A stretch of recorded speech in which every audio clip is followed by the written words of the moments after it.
Muslim ಸಮುದಾಯದ ಮಹಿಳೆಯರ ಬಗ್ಗೆ ಕಲ್ಲಡ್ಕ ಪ್ರಭಾಕರ್ ಭಟ್ ಅವರು ಕೊಟ್ಟಂತ ಹೇಳಿಕೆ ಸಾಕಷ್ಟು ವಿವಾದಕ್ಕೆ ಕಾರಣ ಆಗಿತ್ತು. ಕಲ್ಲಡ್ಕ ಪ್ರಭಾಕರ್ ಭಟ್ ವಿರುದ್ಧ ಎಫ್ಐಆರ್ ಹಿನ್ನೆಲೆಯಲ್ಲಿ ಪ್ರಕರಣ ರದ್ದು ಕೋರಿ ಹೈಕೋರ್ಟ್ಗೆ ಅರ್ಜಿಯನ್ನು ಸಲ್ಲಿಸಲಾಗಿತ್ತು. ರಾಜಕೀಯ ಪ್ರೇರಿತ ಕೇಸ್ ಅಂತ ಇದನ್ನ ಹೇಳಲಾಗಿತ್ತು. ವಾದವನ್ನು ಮಂಡಿಸಲಾಗಿದೆ. ಪ್ರಕರಣಕ್ಕೆ ತಡೆ ನೀಡೋಕೆ ಭಟ್ ಪರ ವಕೀಲರು ಅರುಣ್ ಶಾ ಮನವಿಯನ್ನು ಸಲ್ಲಿಸಿದರು. ಮುಂದಿನ ವಿಚಾರಣೆವರೆಗೂ ಬಲವಂತದ ಕ್ರಮ ತೆಗೆದುಕೊಳ್ಳದಂತೆ ಸೂಚನೆಯನ್ನು ಕೊಡಲಾಗಿದೆ. ಸರ್ಕಾರದ ಪರ ಎಸ್ಪಿಪಿಗೆ ನ್ಯಾಯಮೂರ್ತಿ ರಾಜೇಶ್ ರೈ ಸೂಚನೆಯನ್ನು ಕೊಟ್ಟಿದ್ದಾರೆ.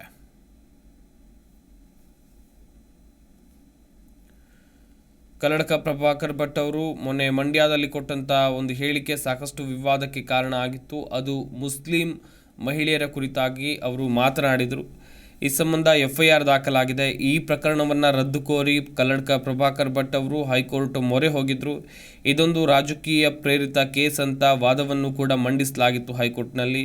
ಪ್ರಕರಣಕ್ಕೆ ತಡೆ ನೀಡೋಕ್ಕೆ ಒಂದು ಕಡೆಯಲ್ಲಿ ಕಲ್ಲಡ್ಕ ಪ್ರಭಾಕರ್ ಭಟ್ ಅವರ ವಕೀಲರು ವಾದವನ್ನು ಮಂಡಿಸಿದರು. ಕಲ್ಲಡ್ಕ ಪ್ರಭಾಕರ್ ಭಟ್ ಪರ ವಕೀಲರ ಹೆಸರು ಅರುಣ್ ಶಾ. ಇವರು ಕೋರ್ಟ್ಗೆ ಮನವಿಯನ್ನು ಸಲ್ಲಿಸಿದರು. ಮುಂದಿನ ವಿಚಾರಣೆವರೆಗೂ ಬಲವಂತದ ಕ್ರಮ ತೆಗೆದುಕೊಳ್ಳದಂತೆ ಇಲ್ಲಿ ಸೂಚನೆಯನ್ನು ಕೊಡಲಾಗಿದೆ. ಸರ್ಕಾರದ ಪರ ಒಂದು ಕಡೆಯಲ್ಲಿ ಎಸ್ ಪಿ ಪಿಗೆ ನ್ಯಾಯಮೂರ್ತಿ ರಾಜೇಶ್ ರೈ ಅವರು ಸೂಚನೆಯನ್ನು ಕೊಟ್ಟಿರುವಂಥದ್ದು ಈ ರೀತಿಯಾಗಿ.